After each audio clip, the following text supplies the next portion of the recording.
I love Trackmania. A pure time trial game is such an incredibly addictive game concept, and its great, simple car physics and infinite user-generated tracks to play make this one of the purest and most concentrated game series ever. If you wanted to, you could pick a random Trackmania game and play that for the rest of your life. This has been true since the first game, and all that with a buy once, play forever monetization system. Each game has official campaigns that are still hunted for records even 20 years later, and custom Trackmania tracks have been hosted online by Trackmania Exchange for just about as long.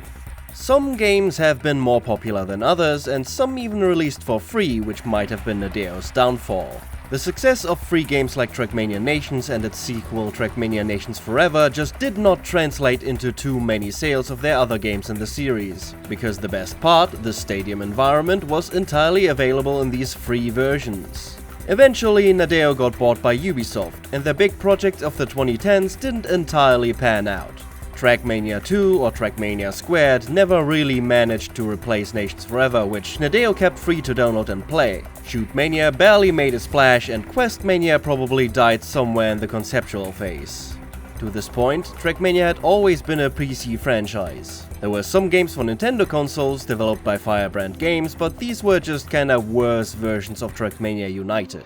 There's just something about Nadeo's physics engine that was missing from these games. They simply did not feel like Trackmania.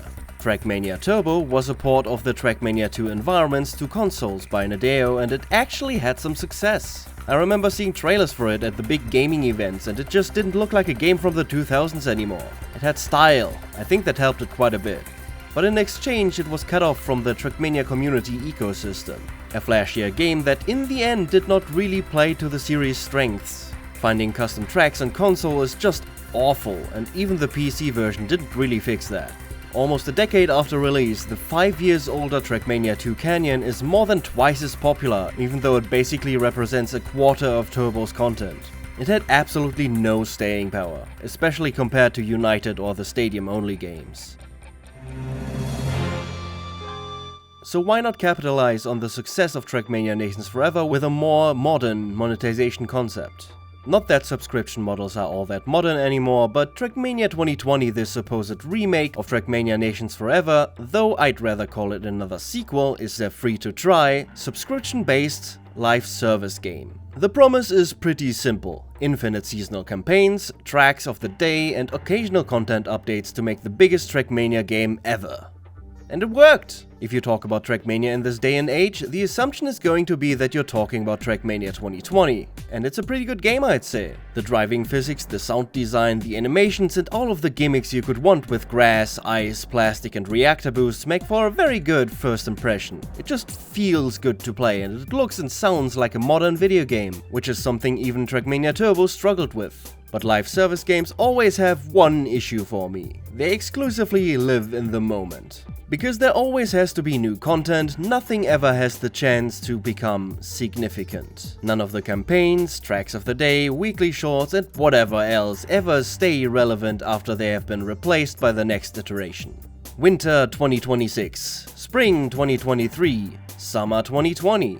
All of these campaigns should, for all intents and purposes, hold some significance, and except for a select few people, they really don't. When you look at Trackmania Original, Sunrise, Nations, all of the previous games had clear identities, quirks to their track design, and audio and visual design languages that kinda define what they are about. Trackmania 2020 has had a few different ones. Nadeo seems to flip-flop from year to year what they actually want this game to be about, but none of this ever leads to character. Turbo almost overly relied on its unique character, but Trackmania 2020 seems to actively try to be bland. This is very much the trend in the late 2010s and the early 2020s because it gives your game a very slick and professional feel. This game about formula cars jumping through hoops is serious business after all. And to contradict myself from a minute ago, it also manages to not have any variety throughout all of this. The early campaigns oftentimes brought big updates with them, adding tons of new blocks, new surfaces, new gimmicks to the game for people to use in their custom and campaign tracks. Plastic, water, wood, and the TMO cars were all more or less game changers in a way, but in the end little changed about the actual game.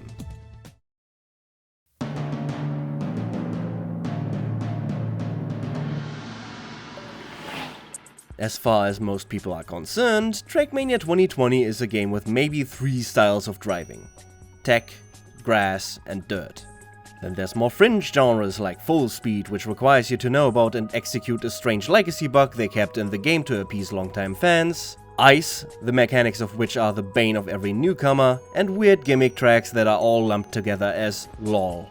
But most of the time you're either gonna be drifting around corners, which is another bug turn feature, or managing grip on grass or dirt and maybe plastic. And while difficulty levels, scenery styles and surrounding gimmicks may change, the fact that you spend most of your time trying to slide as little as possible on very slidey surfaces really does get old at some point. People that want to play different things can browse Trackmania Exchange, and there's surely stuff out there, but when most of the new additions are simply more ways to make your car slide, it kinda makes sense that mappers gravitate in that direction. But even in terms of new gimmicks, those have kinda stopped with the desert car. Since mid-2024, the only significant update to this game is the introduction of TM2 style environments in early 2026, the effect of which on the actual gameplay is minuscule.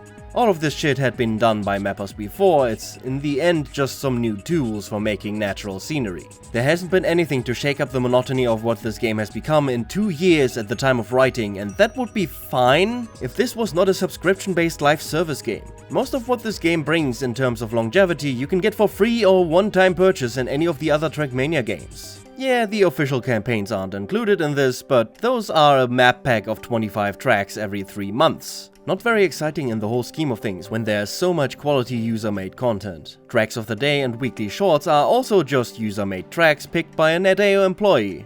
So then, what am I paying my subscription for? I mean, it's access to the full campaign and legacy campaigns, as well as the ability to play online and play user-made tracks. But most of these are just behind the paywall to make people actually pay for full access. Of course, mappers and server costs have to be paid for, but really? That's it? The sentiment was pretty similar in late 2022 and going into 2023, as the game had pretty much stagnated in both gameplay and popularity. The console release and overall success of Trackmania content creators breathed some new life into the game, which was then capitalized on with the old cars, as people call them, bringing some much needed variety in the moment, but none of that really lasted. In the end, everything mostly went back to the old. They later changed the subscription pricing and made the free version worse, which is always a good sign for a live service game.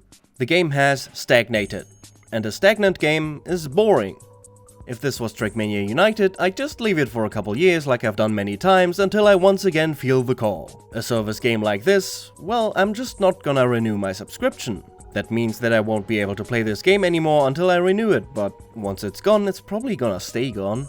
My club access ends in July 2026, so 2 months from the time of writing, and I really don't see myself renewing it unless Nadeo actually adds something new to this game for a change. I'm still having enough fun with this game as is, but honestly I could be playing Trackmania United, which is a game I've owned since 2009, and probably have more fun. The main reason I've been sticking to TM 2020 is simply because of its service game nature. It's addicting.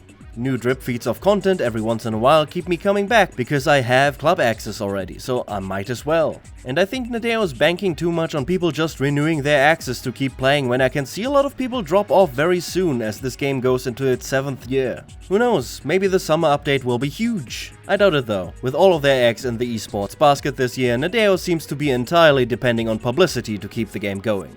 Meanwhile, I'll be over here playing this hour-long coast car endurance track. Yeah, that'll show them.